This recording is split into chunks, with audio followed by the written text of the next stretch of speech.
कितना अपने आप को सही साबित करने के लिए बार बार गिरोगे, बार बार झूठ बोलोगे। और आपको पता भी होना चाहिए कि एक झूठ को छुपाने के लिए कई झूठ बोलने पड़ते हैं। और मैंने बताया था कि फर्जी एयरफोर्स बनाया तो रेवेन्यू ऑफिसर और इनकम टैक्स ऑफिसर पर इन लोग का मुंह तो अभी तक न खुला है, लेकिन एयरफोर्स को लेकर आ गया कि भैया एक रिटर्न पास हो गया था। तब हम इन लोग को पूछे थे कि अरे रिटर्न पास करना सिलेक्शन होता है।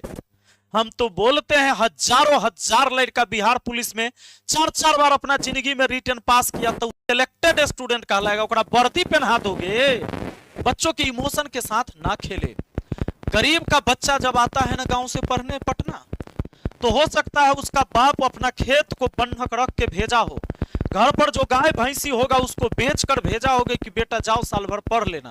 लेकिन जब फर्जी रिजल्ट देखकर कहीं एडमिशन ले लेता है तब बहुत दिक्कत होता है उसको। ऐसे कितने सैकड़ों फर्जी लोग बना दिए होंगे। सोचिए साथियों, इंडियन एयरफोर्स डे 8 अक्टूबर को बैच लॉन्च करना था, जहां पर ये लोग सारी तैयारी कराते, ये फिजिकल भी करवाते हैं। इनकी पूरी टीम लगी हुई है, जिसमें खान सर खुद बोल रहे हैं कि फलाने सर जो आए हैं उतनी बड़ी हार्ड हैं। और जिस बच्चे का सोचिए इंटरव्यू मेडिकल पास नहीं होता है और एनडीए में आप पास करवा दिए, उस समय लिखा था Khan sir selected student for air force pilot. देखिए फाइटर पायलट, सिलेक्टेड लिखा ना, सिलेक्टेड क्या लिखा, सिलेक्टेड स्टूडेंट। जब इस पर मैंने चर्चा किया था तब जाके ये लोग अभी फिर चेंज किया, अब लिखा Khan sir's recommended students for air force. अब सिलेक्टेड बदल गया रिकमेंडेड में। आया बात समझ में? बहुत बढ़िया कि कम से कम सुधर गए। अब बताइए ई सुधरे ले कितना बार झूठ बोले आप लोग? इतना झूठ नहीं बोलना है। अब एक बात और हमको चाहिए, ये जो मेरे ऊपर देखो साथियों, पीआर टीम का काम क्या है, मुद्दा को भटकाना। इसलिए मैं दूसरा बात पर बातें नहीं करता हूं। ये लोग बहुत बात बोला, नचनिया बोला, गवैया बोला, कॉमेडियन बोला, ई कहा ऊ कहा, बीबी के साथ रील बनाता है, साली के साथ बनाता है, दोस्त के साथ। अरे हम बनाते हैं, इससे इस देश का मैंने कोई नुकसान नहीं किया, पर वो गद्दारी है। बच्चों के इमोशन के साथ खेलना, फर्जी रिजल्ट देखिए। अब जब ये लोग ने क्या किया, एक कलाकारी किया, एक एडिटिंग किया और मेरे कार्यकाल के बारे में बताया कि मुखिया जी कितना गड़बड़ मुखिया जी हैं। इसने हालांकि घोटाला नहीं लिखा, लिख सकता था लेकिन नहीं लिखा। ही कहा कि जितना राशि आया ना इसका 16% खर्च किया गया। बताइए 16% अंक लाकर कोई बच्चा कभी परीक्षा पास नहीं कर सकता, लेकिन ये मुखिया अपनी परीक्षा पास कर जाएंगे। क्या किया कि अलग से इन लोगों ने एक चीज तैयार किया और खर्च, यहां देखिए एक्सपेक्टेड फंड यहां पर लिखा 2025-24, ये देखिए 22 का 23 का 23 का 2 बार 3 बार 4 बार का 24-24 और 25 का 26 का। इन लोग के पास डाटा ही नहीं बनाया। लेकिन डाटा जब बनाया नहीं, हम देखे तो हमको लगा रे देवा कुछ तो गड़बड़ है। गड़बड़ आप लोग खुद समझिए साथियों। इसने कहा कि फंड रिसीव किए 34,23,734 रुपया मुखिया जी। कब? तो ये 2025 का बताया। 2022 का बताया कि 31,49,000 रिसीव किए और 6,21,885 खर्चा किए। अब हो सकता है किस वेबसाइट से लिया, कुछ वेबसाइट पर ऑनलाइन चीजें बहुत लेट चढ़ती है, साल साल भर लग जाता है। फाइनेंशियल ईयर जब आता है और पूरा इसका हिसाब किताब ऑनलाइन चढ़ते चढ़ते इन बंदे ने क्या किया, जब मैंने देखा कि 17 लाख रुपया आया, खर्चा 0 रुपया हुआ, यानी पंचायत बिना खर्चा के चल गया। जहां पर अनुरक्षक, जहां पर 28 गो स्वच्छता कर्मी का भी पेमेंट पंचायत से होता है, उसका सैलरी, और तब भी खर्चा 0 रुपया। पंचायत चला कैसे? 4 सदस्य का घर नहीं चलता है। फिर मैंने देखा रे बाप रे बाप, ये 45,000 रुपया में पूरा साल पंचायत को चला दिया। तो काम क्या किया होगा हमने साथियों? हम क्या किए आप सबको पता होगा। ई स्वराज, ई ग्राम स्वराज एक एप्लीकेशन आता है भारत सरकार की। एनआईसी सर्टिफाइड, वहां पर आपको डाटा मिलेगा। ये रहा डाटा आपके सलाहा पंचायत का। जब यहां से देखेंगे, चूंकि 22 से आप यहां देखिए, ये 2022 अप्रैल से फाइनेंशियल ईयर, ये पूरा पेमेंट आप देखेंगे तो 31,49,449, और इसका जो खर्चा हो गया, पेमेंट हो गया जो हम लोगों ने किया 21,04,366। इन गधों ने क्या दिखाया यहां पर 6,21,885, यही एडिट किया, ये ठीक दिखाया, यहां पर इसने एडिट किया, यही वजह से खर्चा 0 रुपया और 45 रुपया दिखाया मुझे नीचा गिराने के लिए। अब बात को समझना, तो यहां से क्या बचता है, 10 लाख रुपया बच जाता है अभी, जो खर्च नहीं होता है।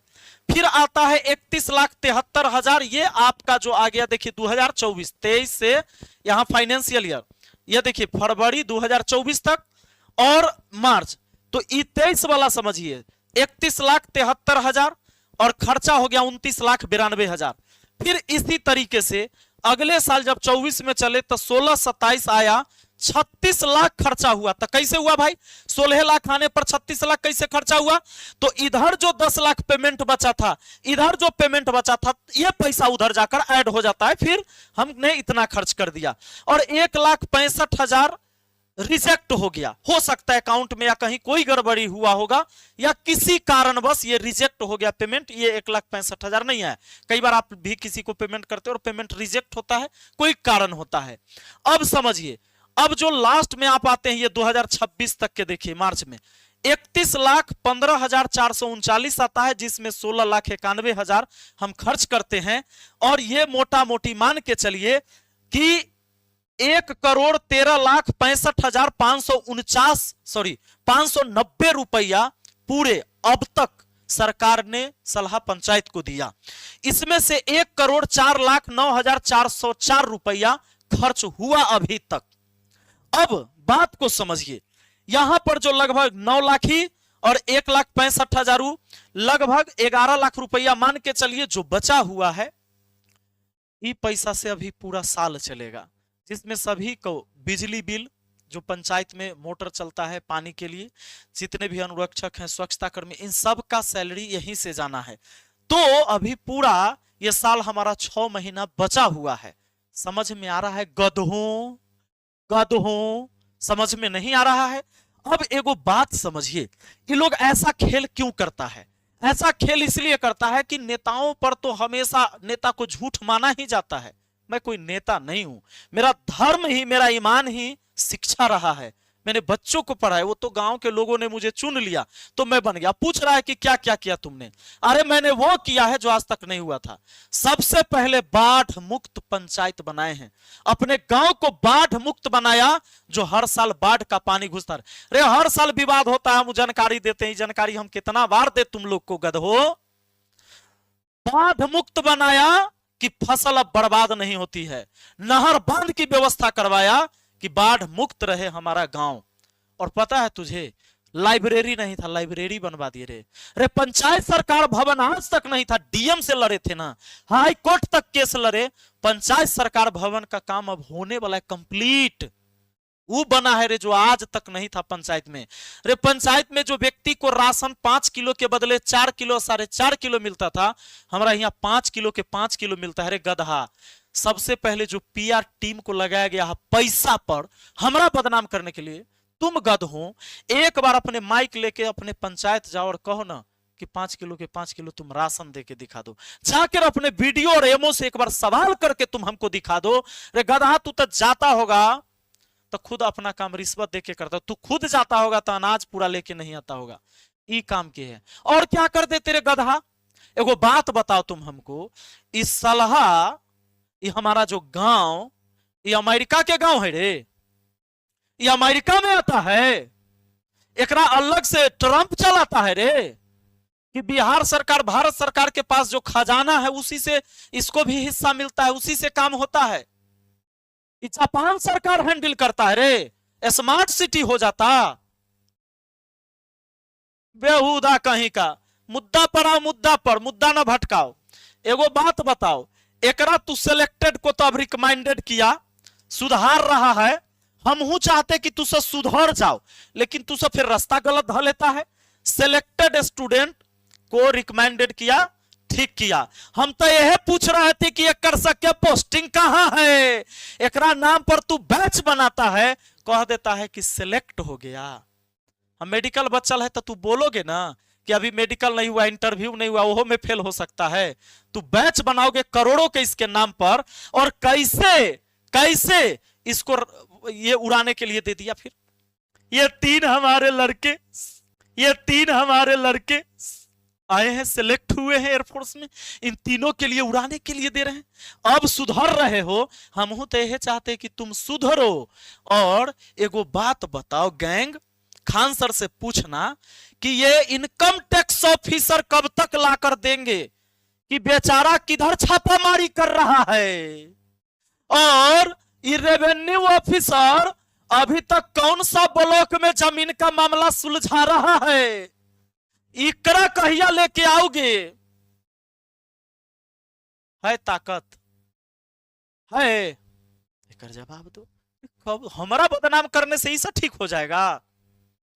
इतना बड़ा गधा का गैंग ये सब आया है, हमको बदनाम करोगे तो ये सही हो जाएगा रे पगला कहीं का। पूछो खान सर से, चलो जल्दी से